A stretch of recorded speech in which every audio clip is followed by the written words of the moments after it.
You're listening to the Amazing Facts Daily Devotional. Today's topic, almost assassinated. Assassinations of presidents are a tragedy for a nation. The injustice of one person changing the course of the country is felt by millions. People have wondered, what if Lincoln had not died? Would the nation's Civil War wounds have healed faster?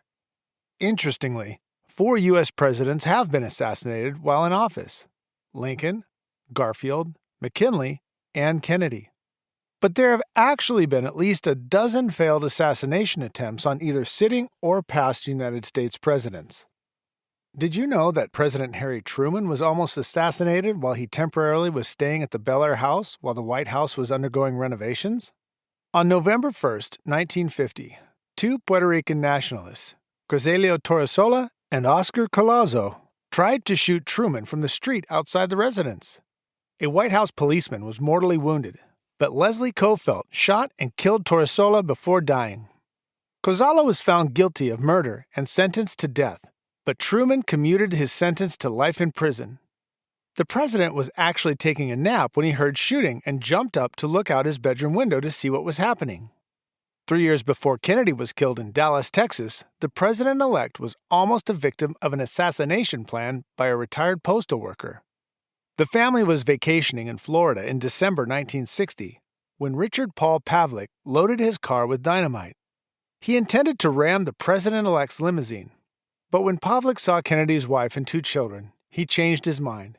Secret Service agents who had been investigating Pavlik's strange behavior arrested him a couple days later. The Bible actually records several instances of people being assassinated, often rulers or kings. For instance, Eglon, king of Moab, was assassinated by Ehud, a deliverer raised up by the Lord during the time of the Judges. See Judges chapter 3, verse 15 through 22. King Joash was assassinated by his servants. See 2 Kings chapter 12, verse 20. And Amnon was assassinated at the command of his brother Absalom. See 2 Samuel chapter 13, verse 28 and 29. Of course, the greatest murder of a king was when the Jewish leaders unjustly condemned Christ to death on a cross. Our key Bible text today comes from Acts chapter 7, verse 52. Which of the prophets have not your fathers persecuted? And they have slain them which shewed before of the coming of the Just One, of whom ye have been now the betrayers and murderers. Thank you for listening to the Amazing Facts Daily Devotional.